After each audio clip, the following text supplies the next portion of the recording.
Back to live show. Gopikrishna గారు ఉన్నారు అక్కడ ఇంటెలెక్చువల్ ఫార్మ్ కన్వీనర్ గా.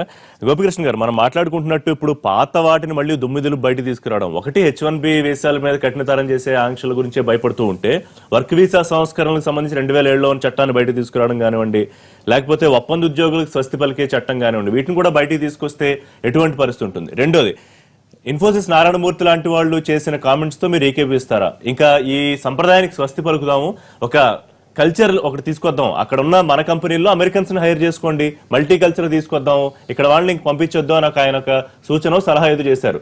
దాన్ని ఎట్లా తీసుకుంటారు మీరు?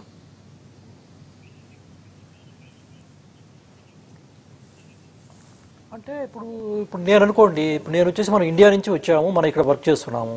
సో ఇలా వచ్చేసి మనకు వచ్చేసి దీనివల్ల మనకేంటంటే ఇఫ్ యూ థింక్ బ్యాక్, మనకేంటంటే మన ఇండియాకి ఎకానమీకి వచ్చేసి ఇది చాలా ఇంపార్టెంట్గా హెల్ప్ అవుతుంది. సో అలా మన ఫ్యూచర్లో మనం రావాలి అంటే మనం వచ్చేసి ఒకటండి, ఇప్పుడు అతను వచ్చేసి ఏకంగా 60,000 నుంచి 130,000 చేయడం అనేది, so they trying to pass that కదా. బట్ మనం ప్రాక్టికల్గా చూస్తే ఓవర్ నైట్ జరిగే పని అంటే అది ఇంపాసిబుల్ అండి. ఎట్లా అవుతుందంటే ఇప్పుడు మీకు 130 చేస్తే దాని వచ్చి రిస్ట్రిక్ట్ చేస్తే ఆ రిక్వైర్మెంట్ మీట్ కావాలి అంటే there's a middleman called consulting companies. Consulting companies ఇవేవి కూడా they themselves they are not getting that much కదా. సో అంత రానప్పుడు వాళ్ళు ఎట్లీస్ట్ వాళ్ళకి రానప్పుడు వాళ్ళు ప్రాఫిట్ లేకుండా వాళ్ళు చేయరు. So number one, they will be gone. So do you think the employees directly from companies they are paying that much? That's not true. So even the client also cannot pay that much. So అది జరిగే పని కాదు ప్రాక్టికల్గా. So అతను ఏం చేస్తున్నాడు అంటే ఇలా హై అమౌంట్ పెడితే సో వాళ్ళు వచ్చేసి they will B forced to take Americans, వాళ్ళని తీసుకునేసి వాళ్ళని ట్రైన్ చేసి చేయాలి అనేది. కానీ ఇప్పుడు మనం చేసే పనులంతా ఎట్లుంటుంది అంటే ఇది ఓవర్ నైట్ జరిగే పని కాదు. ఏం లాంగ్ రన్లో జరగవచ్చు, మెల్లమెల్లగా స్టెప్ బై స్టెప్గా వాళ్ళని కొంచెం తీసుకురావచ్చు, తీసుకొచ్చేసి వాళ్ళని ట్రైన్ చేసిన తర్వాత వాళ్ళు ఈ జాబ్ చేయాలి. సో అంటే there are lot of ifs and buts. But what I'm thinking అనేదండి, ఇప్పుడు వచ్చేసి మనకు ఇమీడియట్గా వచ్చేసి ఇవన్నీ పాస్ అయిపోయి ఇవన్నీ జరిగిపోతాయి అనేసి అనుకోవడం తప్పు. సో నెంబర్ టూ, ఇప్పుడు మీరు ఇంతకుముందు కూడా చెప్పారు కదా, ఇప్పుడు వచ్చేసి మొన్న మనం చూసాం, I don't know whether I'm deviating from this topic, so please stop me. So ఇప్పుడు మనం వచ్చేసి 7 countries బ్యాన్ చేసినప్పుడు కూడా చూసాం కదండి. సో అతను ఏంటంటే అతను ఏమేమిగా అనుకున్నాడో, like he came from business background కదా. సో అతను ఏదైతే ఎలక్షన్లో ప్రామిస్ చేసినాడో అవన్నీ కూడా ఎగ్జిక్యూటివ్ ఆర్డర్స్ ద్వారా, అంటే that means like directly bypassing directly. So అందరినీ పక్కన పెట్టేసి వెళ్ళిపోవడం అనేది అది పాస్ చేయొచ్చు, చేస్తే అది ఎఫెక్టివ్ అవుతుంది. బట్ దాని తర్వాత ఓవర్ రైట్ చేస్తారు, పరిధిని దాటి బిహేవ్ చేస్తున్నారా అంటే ఎగ్జిక్యూషన్ చేసే ఆలోచన చేస్తున్నారా? డెఫినెట్గా అంటే ఇప్పుడు డెఫినెట్గా అండి, అంటే అతని బ్యాక్గ్రౌండ్ ఏంటంటే ఇప్పుడు వీళ్ళందరినీ పరిగణనలోకి తీసుకునేసి డిస్కషన్లు చేసి వెళ్ళేది అది వచ్చేసి లైక్ టిపికల్ సాంప్రదాయం. ఏ ప్రెసిడెంట్ అయినా ఏంటంటే అది ఒక గవర్నమెంట్. సో గవర్నమెంట్ అంటే దానికి ఒక ఇది ఉంటుంది, వాళ్ళందరినీ కలిసి వాళ్ళ సమ్మతిని తీసుకొని పోవడం. ఇదేంటంటే ఇంతవరకు ఒక కమిటీలు ఫామ్ కావట్లేదు, మిగతా కూడా ఇంకా ప్రాపర్గా అపాయింట్మెంట్ కాలేదు, ఎవరి హెడ్ ఎవరు అనేది కూడా తెలియట్లేదు. సో విత్ ఇన్ ఏ వీక్లో ఎవ్రీడే వచ్చేసి టక్ అని పాస్ చేసేస్తూ ఉంటే, సో ఇప్పుడు వచ్చేసి లైక్ అమెరికన్ సిస్టంలో కూడా ఏంటంటే కొంచెం షాకింగ్లో ఉందన్నమాట ఇది. సో అతను చెప్పాడు, అతను చేస్తున్నాడు. బట్ నేను అనుకోవడం ఏంటంటే అతను వచ్చేసి మొదట్లో చేయడం అది వేరు, బట్ తర్వాత కోర్ట్స్ వస్తాయి, తర్వాత వచ్చేసి మిగతా సెనేటర్స్ అంతా బిల్ పాస్ కావాలి, అవన్నీ డిస్కషన్స్ వస్తాయి. వచ్చినప్పుడు ఇవి వచ్చేసి మళ్ళీ కూడా వచ్చేసి కొన్ని వచ్చేసి మళ్ళీ అది ఓవర్ టర్న్ కావచ్చు. సో దాన్ని వచ్చేసి ఇప్పుడు మీరు చూశారు కదా, ఇప్పుడు డైరెక్ట్గా వచ్చేసి కోర్టు వచ్చేసి దాన్ని సస్పెండ్ చేశారు అనమాట అతనిది. So that it self is the first set back అనమాట. ఫస్ట్ సెట్ బ్యాక్ వచ్చినప్పుడు ఓకే, సో మన పరిమితులు ఏంటి అనేది. అంటే నేను అనుకోవడం ఏంటంటే ఇట్స్ లెర్నింగ్ ప్రాసెస్ కదా. సో మెల్లమెల్లగా వచ్చేసి మీరు ఇప్పుడు అనుకున్నట్లు ఇప్పుడు చెప్పినవంట జరిగిపోతాయి అని నేను అనుకోవట్లేదు. ఓవరాల్ గా వచ్చేసి మనం ఏం జరుగుతుంది అని తప్పు పడుతున్నాడు, అక్కడ ఎవరిని కూడా పట్టించుకునేట్లేదు, అన్ని స్టెబిలైజ్ కావచ్చు అని అనుకుంటున్నాను. హలో, మనమే చెప్తాం అంటే అతను వచ్చిన స్టైల్ అట్లాంటిది కదండి. ఇప్పుడు వచ్చేసి మీరు వినబడుతుందండి? రైట్, వన్ సెకండ్ గోపికృష్ణ గారు, తులసిరెడ్డి గారు. అంటే ఇప్పుడు మీరు అతను అనేది మీరు చూసారు మన ఆంధ్రప్రదేశ్. వన్ సెకండ్ గోపికృష్ణ గారు, ఆయన తీసుకున్న డెసిషన్, తీసుకోబోయే డెసిషన్ ఎగ్జిక్యూటివ్ అడుగు రాలేదు. అది మన ఆంధ్రప్రదేశ్ కో భారతదేశం సంబంధించిన ఇష్యూ కాదు, మొత్తం ఎంటైర్ కంట్రీకి సంబంధించిన ఇష్యూ అది. సరే, దాంట్లో మనము ప్రధానంగా వచ్చేసి భారతదేశం ఎక్కువ సఫర్ అవుతుంది, ఆంధ్ర వాళ్ళు ఎక్కువ సఫర్ అవుతారు, యాంగిల్ మనం ఆలోచిస్తాం. కానీ అతను ఆలోచించేది మన కోసం ఆలోచించరు, అతని కోసం వాళ్ళ దేశం కోసం ఆలోచిస్తాడు. ఇక్కడ ఒకటి కోర్టులు, రెండవది సెనెట్, మిగతా కాంగ్రెస్, ఇప్పుడు చిన్న అంశం తులసిరెడ్డి గారు, ఈ ఏదైతే ఆంక్షలు దేశాల మీద విధించారో దాని మీద అమెరికన్ నుంచి తీవ్రమైన ఆందోళన వచ్చింది. కానీ వీసాల విషయంలో అక్కడి నుంచి అటువంటి రియాక్షన్స్ ఏమి ఉండకపోవచ్చు బహుశా. అంటే దాన్ని వ్యతిరేకించే వాళ్ళు ఎవరు ఉండకపోవచ్చు అంటారా?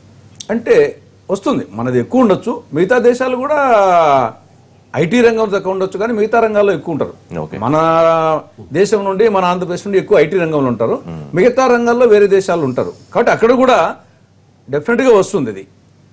కానీ అతను వచ్చేసి కోర్టు బట్టి ఒకటి ఉంటుంది, రెండవది అక్కడ సెనెట్ కాంగ్రెస్ బట్టి ఒకటి ఉంటుంది, మూడవది అక్కడ అజిటేషన్స్ ఎలా ఉంటుంది బట్టి, నాలుగవది ఓవరాల్ గా అంటే ఇది ప్రాక్టికల్ గా అతని ఉద్దేశంతో వారు చెప్పినట్లు పొమ్మనకుండా పగబెట్టినట్టు మీరు పొండి మా వాళ్ళకి వస్తాయని. కానీ ఆ ప్లేస్ దాన్ని భర్తీ చేసే పరిస్థితి అక్కడ ఇమ్మీడియట్ గా లేదు. కాబట్టి అది కొంత ఇబ్బంది పడి కొంత దాన్ని రిలాక్సేషన్ చేసడానికి, కొన్ని రెస్ట్రిక్షన్స్ తగ్గించడానికి, ఆ యాంగిల్లో పోయేదానికి ఆస్కారం ఉంది. కాబట్టి ఓవరాల్ గా వారు చెప్పినట్లు ఇది ఇంకా ఎగ్జిక్యూటివ్ ఆర్డర్ రాలేదు. కాబట్టి ఈ లోపల ఆ ఎగ్జిక్యూటివ్ ఆర్డర్లో ఏ విధంగా ఉంటుంది, ఇంకా కొంత రిలాక్సేషన్ ఇచ్చడానికి అవకాశం ఉంటుందా, కొంత ఫేజ్డ్ మేనరు. కానీ భవిష్యత్తులో మాత్రం న్యాచురల్ గా నారాయణమూర్తి గారు చెప్పినట్లు ఈ మల్టీ కల్చరల్ సంప్రదాయం తీసుకురావడం బెటర్ అంటారు. గత్యంతరం లేని పరిస్థితి అంతే. అక్కడ వాళ్ళని హైర్ చేసుకోండి, ఇక్కడ ఇంకా గత్యంతరం లేని పరిస్థితే కదా. ఇప్పుడు ఆయన ఏదో అడ్జస్ట్మెంట్ కాదు, ఇక్కడ ఆ డెసిషన్ తీసుకున్నాక ఇంక విధి లేని పరిస్థితే కదా. ఇప్పుడు Microsoft, Google, Apple, Netflix, Facebook, ఈ టెస్లా ఇలాంటివన్నీ కూడా వ్యతిరేకిస్తున్నారు. పెద్ద పెద్ద టాప్ కంపెనీలు CEO వ్యతిరేకిస్తున్న పరిస్థితి. సో ఈ రసీదులో లాబియింగ్ ఎంతవరకు సాధ్యమయ్యే అవకాశం ఉంటుంది? ఇంకో విషయం ఏంటంటే మీడియాను కూడా ఆయన తిట్టాడు. ఆయన ప్రమాణ స్వీకారం రోజు నుంచి మీడియాని, కొంతమందిని, కొన్ని పేపర్లు, పెద్ద పెద్ద పత్రికలను కూడా ఆయన టార్గెట్ చేసి తిడుతున్న పరిస్థితి మనం చూసాం. ఇప్పుడు యాక్చువల్గా మనం ఇక్కడే చూస్తున్నామండి.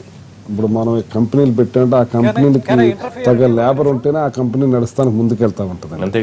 కానీ అక్కడ నడుస్తున్న కంపెనీలు చక్కగా పద్ధతిలో పోతా ఉన్నాయండి.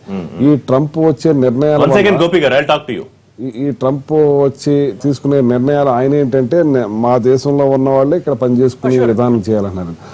అప్పుడు ఆ కంపెనీలు కొలాప్స్ అయిపోతాయి. ఇంచేదంటే స్కిల్ వర్కర్స్, స్కిల్ పనున్న వాళ్ళు మన వాళ్ళు వెళ్ళి చేస్తూ ఉన్నారు, సాఫీగా చక్కగా నడిచిపోతున్న దాన్ని ఒక్కసారిగా చేంజ్ చేసి వాళ్ళ పనిచేసే విధానం తక్కువ ఉంటుంది.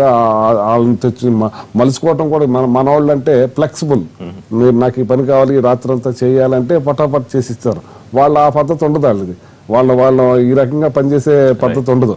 దాని మీద వాళ్ళ కంపెనీలు లాస్ అయ్యే పరిస్థితి వచ్చినప్పుడు ఆ పెద్ద పెద్ద కంపెనీ వాళ్ళు వ్యతిరేకించక తప్పదండి ఇది. దాని చేత ఖచ్చితంగా ఇప్పుడు ఆయనే అంటున్నారు ఇంకా అసలు ఆ ప్రభుత్వమే ఇంకా ఏర్పడలేదు, ఎవరో తెలియదు అంటే ఈయన ఏంటంటే నోటికి వచ్చినట్టు మాట్లాడేస్తున్నాడు అంతే. ఈ నిర్ణయం తీసుకుంటున్నాను అన్నారు. దానివల్ల ఆ కంపెనీలు దెబ్బతినే పరిస్థితి వస్తుంది. ఆ చేత ఆ కంపెనీ వాళ్ళు ఊరుకోరు. మన వాళ్ళు వెళ్ళిన వాళ్ళు కూడా, అక్కడ ఉన్న వాళ్ళు కూడా వ్యతిరేకించే కార్యక్రమం చేస్తున్నారు. ఇందాక మన విచ్ఛిన్నం అవుద్ది అంటున్నారు, అది 100% అనిపిస్తా ఉంది. రామారావు గారు, ఇంకా ఎగ్జిక్యూషన్ ఆర్డర్స్ రాలేదు కాబట్టి అంత ఈజీ కాదన్నారు కాబట్టి అంత ఆందోళన చెందాల్సిన అవసరం లేదా అంటే?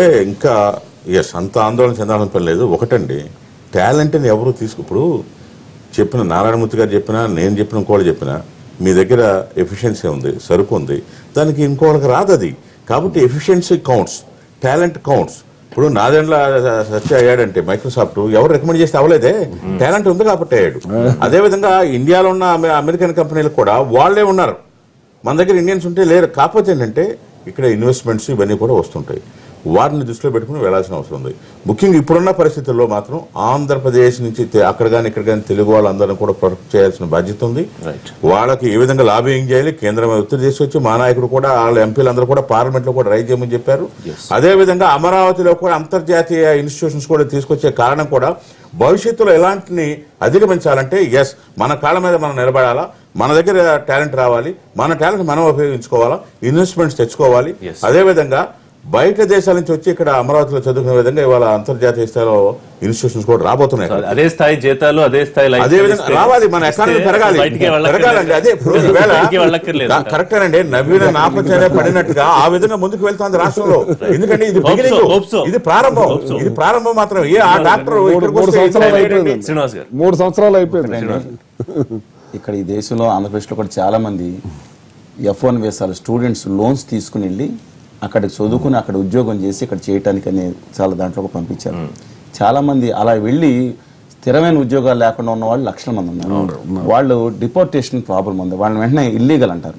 ఈ డైరెక్ట్ గా F1 H1 లో వెళ్తే డైరెక్ట్ రూట్ లేని దాన్ని మనం కేర్ తీసుకోవాల్సింది. ఎందుకంటే ఇప్పుడు ఆల్రెడీ మనం ఇక్కడ ఫేస్ చేస్తున్నాం ఇక్కడ. అంటే స్కిల్ లెవెల్స్ తేడా ఉండొచ్చు, కానీ సౌదీ అరేబియాలో కానీ ఇక్కడ కంట్రీస్లో, ఇక్కడ కానీ ఆంధ్రప్రదేశ్లో కానీ తెలంగాణ కానీ వేల మంది లక్షల మంది వాళ్ళు బాధలు పడతా ఉన్నారు రిపోర్ట్స్. అందువల్ల ఒక ఇండియా నుంచి ఒక డెలిగేషన్ తప్పనిసరిగా, ఎందుకంటే Modi can is a better bargainer India వరకు. మన లెటర్స్ కాన్సన్ట్రేట్ ఆన్ మొదట ఐదుగురికి చేసిన ప్రధానంలో వీరు కూడా ఉన్నారు. అది కూడా కాకుండా is having special favouritism to India అని వస్తున్న నేపథ్యంలో మనం ప్రాక్టికల్ గా మాట్లాడదాం. మన విద్యార్థులు వీళ్ళ భవిష్యత్తు కోసం, లేదా ఇక్కడ ఉద్యోగుల మీద కాన్సన్ట్రేట్ చేద్దాం. మన మిగతా విషయాలు పెడదాం. Finally what you can say అండి, please conclude.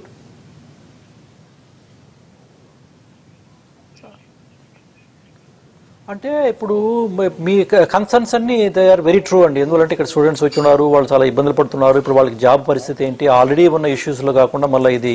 But number one మీరు ఒకటి చూడాలంటే అండి, ఇప్పుడు వచ్చేసి లాస్ట్ 10 years చూస్తే economy is very strong position. So hiring is going on pretty good. But at the same time ఇప్పుడు వచ్చేసి ఇప్పుడు ట్రంప్ తీసుకున్న నిర్ణయం 130K అనేది నేను అనుకోవడం జరగకపోవచ్చు. ఎందువల్ల అంటే ఇప్పుడు మన ఇండియన్ కంపెనీస్కి ఎట్లా ఎఫెక్ట్ అవుతుంది అనేది సెకండరీ అండి. ఇప్పుడు అమెరికన్ కంపెనీస్లోనే ఇప్పుడు వచ్చి వాళ్ళు తీసుకోవాలి అంటే unless they are paying very high అనుకోండి. ఇప్పుడు కొన్ని కంపెనీలు they are paying very high, వాళ్ళకి ప్రాబ్లం రాకపోవచ్చు. బట్ మిగతా కంపెనీలు వచ్చేసి they not paying that much కదా. సో వాళ్ళే వచ్చేసి లాబింగ్ స్టార్ట్ చేస్తారు. సో స్టార్ట్ చేసేసి వీళ్ళు వచ్చేసి ఇది జరిగే పని కాదు. ఎందువల్లంటే ఇప్పుడు వాళ్ళకి వచ్చేసి ఎప్పుడైనా సరే రీసోర్సెస్ తగ్గారు అనుకోండి, రీసోర్సెస్ తగ్గి ఇమీడియట్గా ఇప్పుడు వచ్చే ప్రొడక్ట్ లైన్స్ ఉంటాయి, ఎవ్రీ మంత్ డెడ్ లైన్స్ ఉంటాయి. సో అవన్నీ మీట్ కావాలి అంటే గబుక్కని వచ్చేసి ఇప్పుడు 130 చేయండి అంటే అదేమవుతుందంటే ఇప్పుడు నీకు వచ్చేసి క్లయింట్ కాస్ట్ పెరిగిపోతుంది కదా. ఇప్పుడు వచ్చేసి వాళ్ళకి వచ్చేసి కొన్ని కంపెనీలు 70 పే చేయొచ్చు, కొన్ని కంపెనీలు 80 పే చేయొచ్చు, కొందరు వచ్చేసి 100K పే చేయొచ్చు. వాళ్ళందరినీ కూడా 130K పే చేయండి అని అంటుంది. రెండోది వచ్చేసి ఇప్పుడు ఈ కన్సల్టింగ్ కంపెనీలు Infosys, TCS they are all very strong కదా, కాగ్నిజెంట్ వాట్ ఎవర్. సో వాళ్ళందరినీ కూడా పే వచ్చేసి మీకు ఇంక్రీజ్ చేయండి అంటే ఇప్పుడు వాళ్ళని ఇమీడియట్ గా తీసేసి వేరే వాళ్ళు తీసుకోవడం జరగకపోవచ్చు. రైట్. థ్యాంక్ యూ గోపికృష్ణ గారు, న్యూజెర్సీ నుంచి లైవ్ లో అందుబాటులోకి వచ్చినందుకు. ఎటువంటి లాబింగ్ జరగకపోవచ్చు, జరగకపోతే వెరీ మచ్ హ్యాపీగా జరగకూడదనే కోరుకోవాలండి. అదే విధంగా లాబింగ్ కూడా ఛాన్సాలు అక్కడ ఉన్న మన ఇండియన్స్ కానీ, అదే విధంగా మనం కానీ, ఇండియన్ గవర్నమెంట్ కానీ కూడా పాజిటివ్ గా అతని మీద ఒత్తిడి తీసుకొచ్చే విధంగా ఉండాలి. థ్యాంక్ యూ అండి లైవ్ షోలో పార్టిసిపేట్ చేసినందుకు. థ్యాంక్ యూ గోపికృష్ణ గారు. ఇది